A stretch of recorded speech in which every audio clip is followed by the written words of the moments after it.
Selamat pagi dan salam sejahtera bagi kita semua. Puji Tuhan, pagi ini kita boleh dipertemukan kembali lewat renungan harian Toraja bersama Gereja Toraja Jemaat Bogor. Edisi Selasa 15 Juli 2025. Firman Tuhan yang boleh hadir di tengah-tengah kita pada pagi ini terambil dari 1 Yohanes 3 ayat 15 sampai pada ayatnya yang ke-18. Tetapi sebelum kita membaca dan merenungkan akan firman Tuhan, mari kita bersatu dalam doa. Kita berdoa.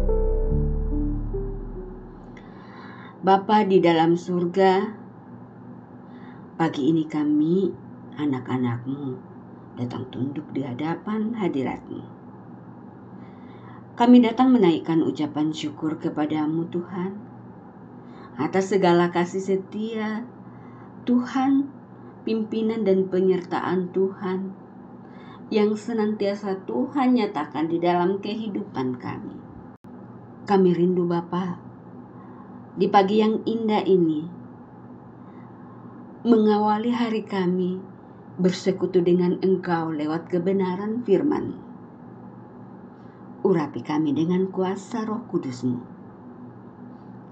agar firman-Mu yang kami dengarkan dan renungkan, boleh kami memahami, boleh kami mengerti, terlebih kami dapat melakukannya di dalam kehidupan kami untuk kemuliaan nama Tuhan. Ini doa dan ucapan syukur kami, permohonan kami. Dengarkanlah yang kami bawa kepada-Mu Bapa melalui anak-Mu Yesus Kristus, yang adalah Tuhan dan Juru Selamat kami yang hidup. Haleluya, amin. Pembacaan firman Tuhan pada pagi ini terambil dari pertama Yohanes 3 ayat 11 sampai pada ayatnya yang ke-18. Lembaga Alkitab Indonesia memberikan judul Kasih terhadap saudara sebagai tanda hidup baru. Sebab inilah berita yang telah kamu dengar sejak semula, yaitu bahwa kita harus saling mengasihi. Bukan seperti Kain yang berasal dari si jahat dan membunuh saudaranya.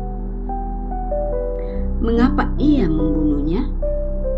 Sebab segala perbuatannya jahat dan perbuatan saudaranya benar. Janganlah heran, saudara-saudara, apabila dunia membenci kamu. Kita tahu bahwa kita sudah berpindah dari dalam maut ke dalam hidup, yaitu karena kita mengasihi saudara kita. Siapa yang tidak mengasihi, ia tinggal di dalam maut. Setiap orang yang membenci saudaranya adalah pembunuh manusia. Dan kamu tahu bahwa tidak ada pembunuh yang tetap memiliki hidup yang kekal di dalam dirinya.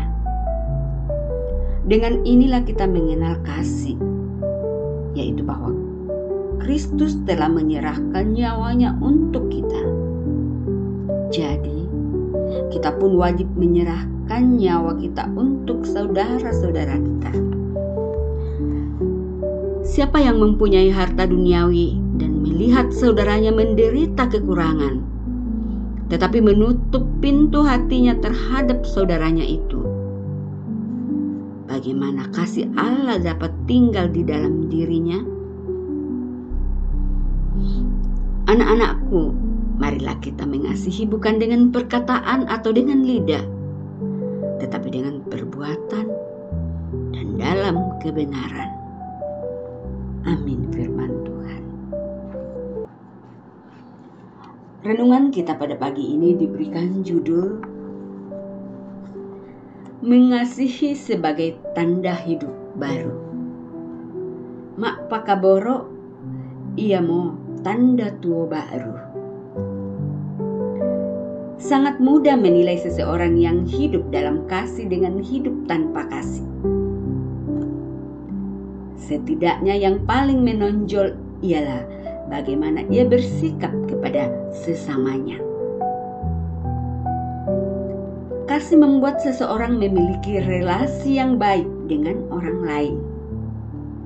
Sedangkan tanpa kasih, seseorang tidak akan tahu bagaimana relasi yang benar.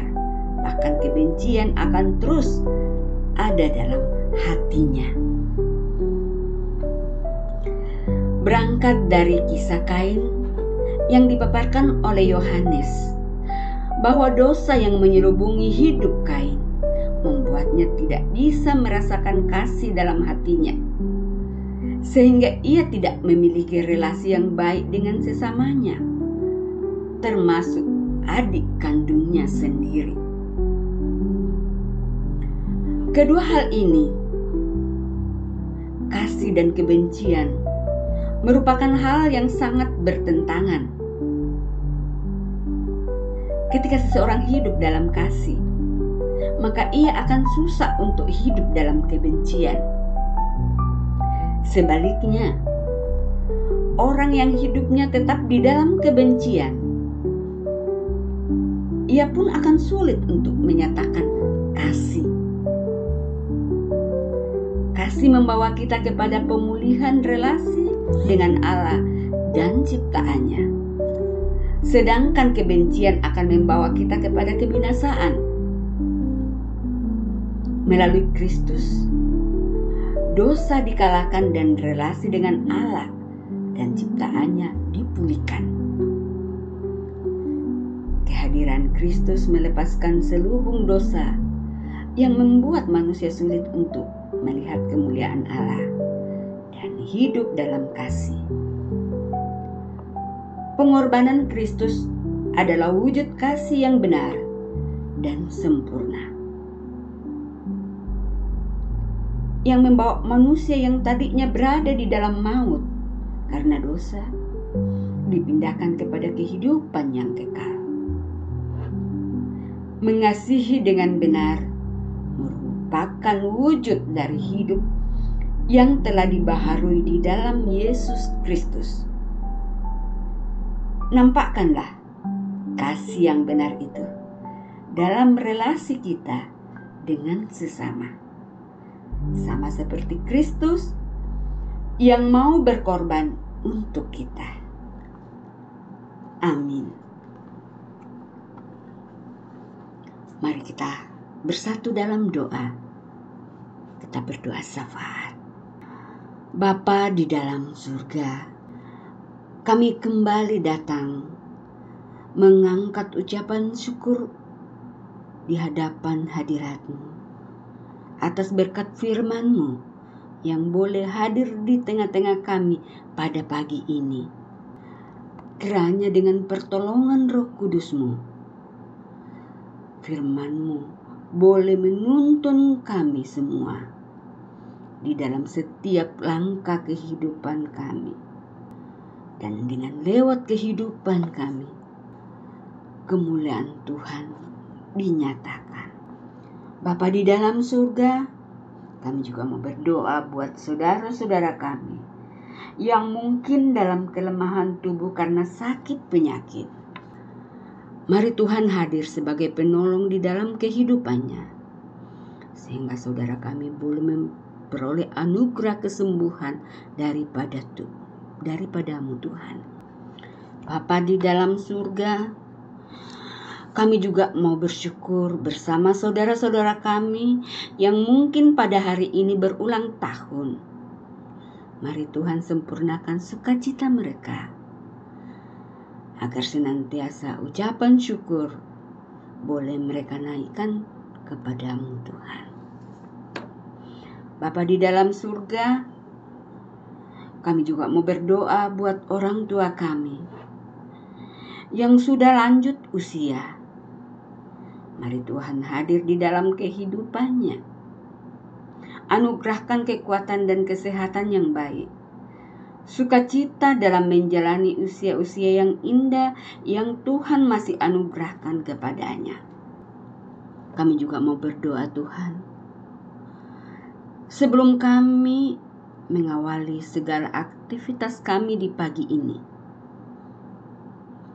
apapun yang menjadi tugas dan tanggung jawab bagi kami masing-masing, mari Tuhan berkati kami, sehingga apapun yang kami kerjakan boleh berkenan di hadapan Tuhan, dan dari dalamnya nama Tuhan dipuji dan dipermuliakan.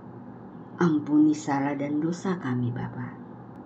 Dengarkan doa kami ini yang kami bawa kepadamu melalui anak-Mu Yesus Kristus, yang adalah Tuhan dan Juru Selamat kami yang hidup. Haleluya. Amin. Demikianlah renungan kita pada pagi ini. Sehat selalu. Tuhan Yesus memberkati kita semua.